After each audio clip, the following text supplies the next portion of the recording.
Peyğəmbər belə danışsın qabağınızda, siz onu anlamayacaqsınız. Bunun üçün təmizlənmək lazım. Hansı universitet icazə verər ki, müəllim tələbələri təmizləməklə məşğul olsun?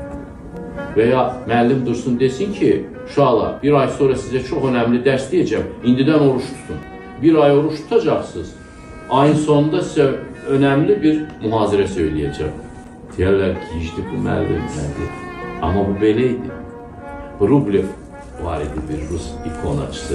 40 gün oruç tuturdu bir ikona çəkməzdən əvvəl. Tərtəmiz təmizlənir.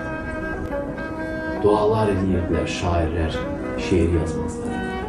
Füzuli şeirinə başlamamış bir Allaha dualar edir. Nədir bu hissəni ötürək? Bunu oxumayaq bu hissəni. Keçək birbaşa hadisələrə. Yəqin o dövrdə bu belə qəbul olunmuşdu. Yox, bu bütün dövrlərdə qəbul olunur. Allah sənin ürəyinin möhürünü açmasa, sən işlə də deyəməm.